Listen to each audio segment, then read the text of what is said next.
Depuis l'école élémentaire, moi, qui étais connu sous le nom de Dexter, luttais avec les études.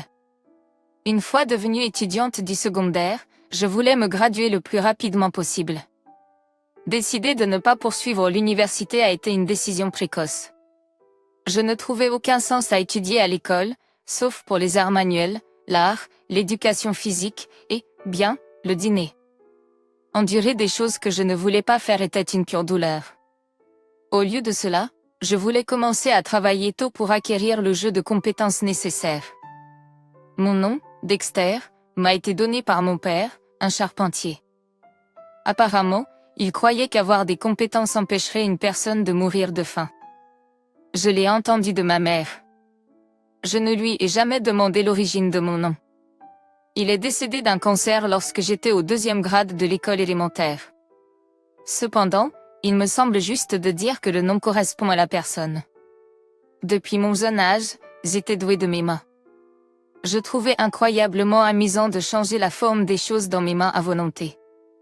Tel père, tel fils. Je ne sais pas ce qu'elle voulait dire par là, mais pour moi, c'était le plus grand compliment. Après tout, cela m'a fait réaliser que je suis le fils de mon père, qui était le plus cool pour moi. Après avoir obtenu mon diplôme d'études secondaires, j'ai obtenu un emploi dans une usine locale qui produit diverses pièces de machines, assemble de grands appareils et de petits équipements. La main-d'œuvre, y compris le personnel à temps partiel, était d'environ 20 personnes. Mes aînés au travail allaient de 20 à 50 ans, le plus âgé étant Monsieur Brown, un vétéran chevronné dans cette ligne pour 35 ans. J'avais le titre de directeur d'usine, mais il disait toujours, un tel titre pompeux ne me convient pas et faisait en sorte que tout le monde m'appelle par un surnom dérivé de son nom de famille. Il était l'archétype d'un artisan et parlait en termes crus. J'ai été surpris par le langage brut de Monsieur Brown lors de ma première visite. Cependant, Monsieur Brown était une personne attirante avec un écart entre son apparence et la personne qu'il était en réalité. Il était aussi grand qu'un ours, comme son nom l'indique, mais son travail était rapide et beaucoup plus soigné que quiconque. De plus, il souriait toujours, alors tout le monde l'aimait. Tout le monde, y compris Monsieur Brown, était gentil avec moi, qui n'était qu'un lycéen. Sauf pour le directeur Smith, le chef du département des affaires générales. Malgré le fait d'être à l'usine depuis seulement environ 1 an, il était le chef de département, ai-je entendu, parce que notre président avait fait un effort particulier pour le recruter. La raison en était que le directeur Smith était un camarade de classe de notre PDG du lycée et un ancien banquier. Apparemment, notre PDG, qui avait longtemps pensé que l'entreprise avait besoin d'une refonte financière, l'avait approché pour des conseils et il a rejoint l'entreprise. Il avait juste de la chance d'avoir été choisi par notre PDG lorsqu'il avait abandonné la course à la promotion de la banque. Des rumeurs circulaient à ce sujet dans l'entreprise, mais je ne savais pas ce qui était vrai. Le problème était que notre PDG avait été hospitalisé pour un mal de dos grave environ 1 mois avant que je ne rejoigne l'entreprise. D'ici là, le directeur Smith était effectivement en haut de l'entreprise. J'ai été confié à l'autorité complète par le PDG. Le directeur Smith disait cela tout le temps. Depuis le directeur Smith, j'ai été marqué tôt après avoir rejoint l'entreprise. Je ne sais pas ce qui a été la cause directe. Mon comportement envers mes supérieurs n'était pas en place, mon travail était lent et ma manipulation des produits était grossière. Quel que soit le soin que je mettais dans mes actions, les remontrances du directeur Smith à mon égard ne changeaient pas. Un jour, j'ai été convoqué dans le bureau du directeur Smith. Il y avait une erreur dans le document que j'avais soumis. Était-ce parce que c'était une erreur qui aurait pu être détectée avec un peu plus d'attention ? Le directeur Smith m'a attaqué verbalement plus intensément que jamais auparavant. Les gens du bureau qui étaient là m'ont regardé avec des yeux pleins de pitié mais n'ont rien dit. Peut-être ne voulait-il pas que l'humeur du directeur Smith s'aggrave et les affecte. C'était plus long que d'habitude, me suis-je dit à moi-même.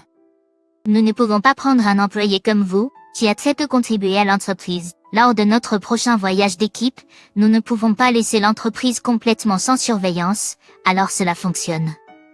Je dois te demander de rester en arrière et de garder un œil sur les choses. Je dirai au PDG que c'est toi qui as dit que tu ne peux pas partir. Compris ? Le directeur Smith a enchaîné tout cela d'un coup.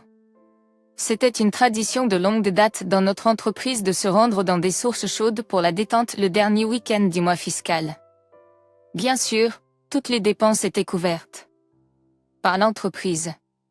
Bien qu'il ne s'agisse que d'un voyage d'une nuit, j'ai entendu dire que nous allions séjourner dans un luxurieux camp en ville avec un grand banquet le soir. Alors que l'excursion approchait, le moral de l'équipe était élevé. J'étais excitée aussi, car c'était mon premier voyage d'équipe et je n'avais jamais séjourné dans un ryokan de luxe auparavant. En écoutant les histoires des excursions précédentes de la part de ceux qui m'entouraient, mon excitation a grandi. Cependant, j'étais également frustrée et en colère parce que j'étais le seul laissé pour compte. Mais, je n'avais pas d'autre choix que de suivre les ordres du directeur Smith. J'ai conclu que je devais rester en arrière. C'était tôt le matin avant le travail. Monsieur Brown, qui venait de rentrer du bureau, s'approchait de moi à grands pas. Il avait l'air en colère, même de loin. Qu'est-ce qui se passe? Monsieur Brown m'a demandé brusquement. Je ne comprenais pas ce qu'il voulait dire, et son regard en colère me rendait plus confus. Voyant mon regard perplexe, Monsieur Brown m'a demandé à nouveau. Que s'est-il passé avec toi qui est resté en arrière pendant le voyage d'équipe? Il a dû l'entendre au bureau. Je ne savais pas si je devais expliquer la situation à Monsieur Brown. Mais avant que je puisse dire quoi que ce soit, Monsieur Brown m'a pris à partie. J'en ai toujours pensé la même chose à propos de son attitude envers toi. Je ne peux plus le supporter. Je vais lui dire ma façon de penser. Je n'arrivais pas à croire que Monsieur Brown, qui était toujours calme, qualifierait le directeur Smith de la sorte. J'ai ressenti un sentiment de bonheur en sachant que Monsieur Brown allait prendre ma défense. Attends, je vais régler ça, lui ai-je dit. Avec cela, Monsieur Brown a tourné le dos à mon égard. Monsieur Brown, attends. Je l'ai appelé pour l'arrêter. Savoir que tu te soucies de moi suffit, lui ai-je dit. Je ne veux pas en faire tout un plat. Je garderai l'entreprise en sécurité pendant que tout le monde sera absent. Alors ça va. J'ai essayé de sourire le mieux possible alors, mais je me demande à quoi cela a pu ressembler pour Monsieur Brown. Monsieur Brown a examiné mon visage un moment, comme s'il voulait dire quelque chose de plus. Mais ensuite, il est allé à son banc de travail sans dire un autre mot. Quelques jours plus tard, le jour de la sortie du personnel, je suis arrivé au travail à l'heure habituelle. J'ai ouvert tous les volets de l'usine et du bureau et allumé les lumières du bureau. C'était la première fois que je me préparais pour le début de la journée seule depuis que j'ai rejoint l'entreprise. Pendant que je me préparais, je me suis souvenu de mon premier jour de travail. Je n'avais pas de clé, mais je prévoyais de me préparer avec la première personne qui venait travailler. Tu devrais essayer de faire ce que ton père a fait quand il était un bleu. Qu'en dis-tu? C'était le conseil de ma mère. La première personne à se présenter à l'entreprise a été un grand homme à l'air sévère. C'était Monsieur Brown. Bonjour. Vous devez être la nouvelle recrue, n'est-ce pas? Ravi de vous rencontrer. C'était la première fois que j'entendais l'accent épais de Monsieur Brown. J'étais un peu surpris, mais voyant l'expression de Monsieur Brown a dissipé mon anxiété instantanément. Depuis lors, c'est devenu ma routine quotidienne de me préparer pour le début de la journée avec Monsieur Brown. Ma promesse de me réveiller tout seul une fois que je serais adulte a disparu. Après avoir rejoint l'entreprise, je me suis fait réveiller par ma mère tous les jours et je suis arrivé plus tôt que les autres employés parce que mon temps avec Monsieur Brown était précieux. Nous devons traiter tout le monde de manière égale. C'est le fardeau d'avoir un titre. Nous devons traiter tout le monde de manière égale. Monsieur Brown m'a expliqué une fois. Je suis venu admirer Monsieur Brown qui pouvait porter une attention particulière à diverses personnes. Et, je me sentais heureux que la personne que je voulais viser était à proximité. La raison pour laquelle je me suis souvenu de mon premier jour de travail en étant seul dans l'entreprise était que j'avais trop de temps libre. Puisque tout le monde est en voyage d'entreprise, le simple fait que l'usine soit ouverte ne signifie pas que je peux exploiter les machines. La seule chose que je puisse faire est de jouer le rôle des opérateurs téléphoniques, comme me l'a dit le directeur Smith. Toutefois, je suis resté inactif tout ce temps car je ne recevais que 2 ou 3 appels par heure. C'était un moment après le déjeuner. La pluie a commencé à tomber, frappant les fenêtres du bureau violemment. Je me suis souvenu du bulletin météo que j'avais vu le matin, qui disait qu'une quantité décente de pluie tomberait dans l'après-midi.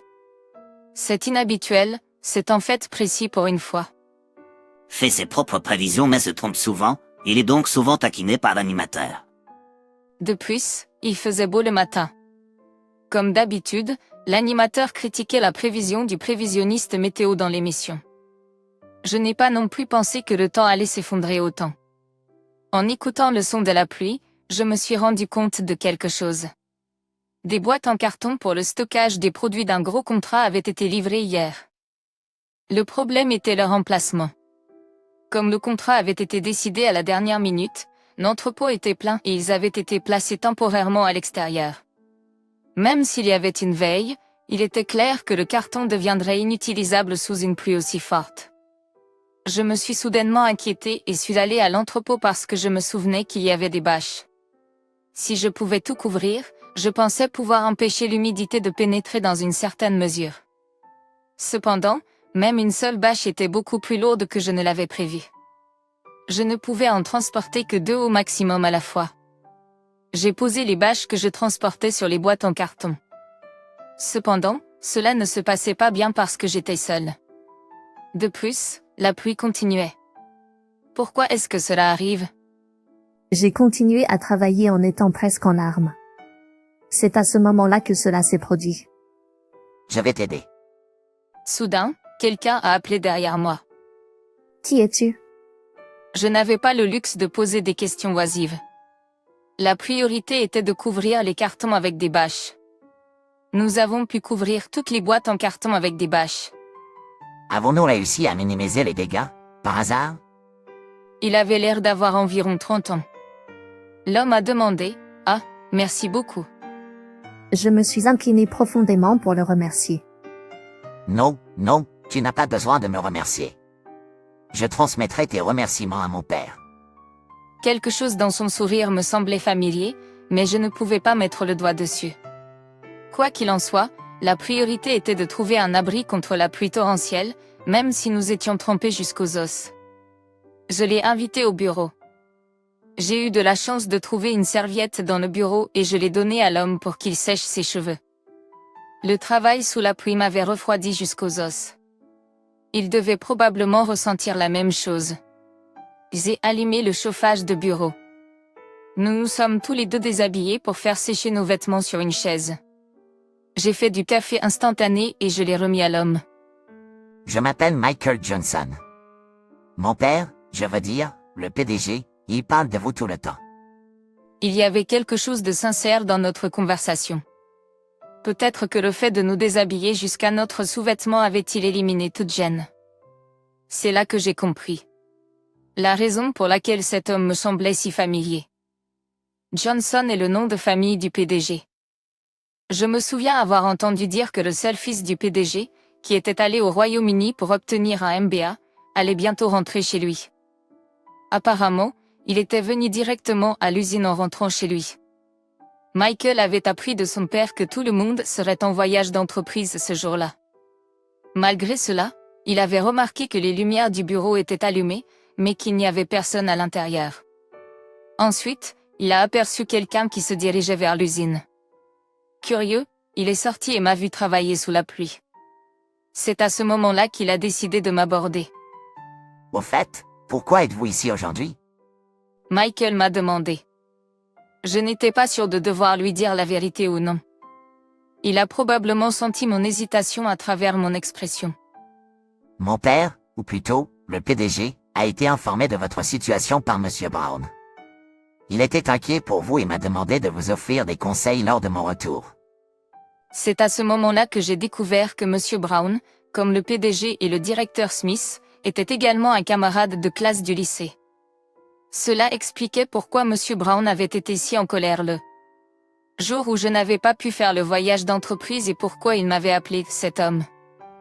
Je ne savais pas si ce que Michael avait dit au sujet du PDG s'inquiétant pour moi était vrai. Le PDG parlerait-il vraiment de moi à Michael, qui était à l'étranger? Peut-être Michael essayait-il de me tromper pour que je lui dise ce qui s'était passé. Cependant, les mots de Michael m'ont convaincu de lui dire la vérité. Je vois. Michael Johnson a écouté mon histoire, avec une expression sérieuse sur son visage. C'est définitivement du harcèlement au pouvoir. Si cela se savait, cela pourrait nuire à la réputation de notre entreprise. Nous ne pouvons pas laisser passer cela. Quelques jours plus tard, le jour où le PDG a été libéré de l'hôpital, j'ai été convoqué dans son bureau. Je suis désolé. Le PDG a commencé à s'excuser dès qu'il m'a vu. Je pensais qu'il avait dû entendre parler de ce que je lui avais dit, Michael Johnson. Après cela, Monsieur Smith, qui m'avait harcelé, a été rétrogradé en employé régulier.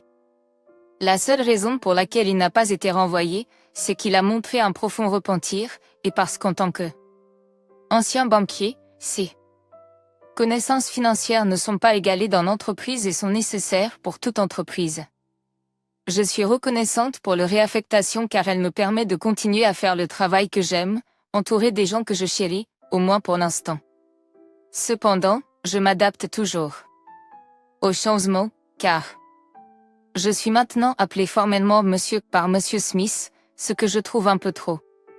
J'ai demandé à l'appeler Juliette à la place. J'espère que notre relation deviendra moins gênante. Bientôt. Il est à noter que Monsieur Smith a commencé à m'interroger sur les procédures et le savoir-faire du travail assez souvent, car on lui a dit par Monsieur Brown de demander à Juliette si tu n'es pas sûr. En tant que ancien banquier, mes connaissances financières sont nécessaires pour la réforme interne, et je suis soulagée de pouvoir contribuer de cette façon. La philosophie du PDG est que le véritable rôle d'un leader est de développer ses employés, ce que je crois. Je n'étais pas sûre que ce changement était une bonne chose pour moi au début, mais je fais de mon mieux pour en tirer le meilleur.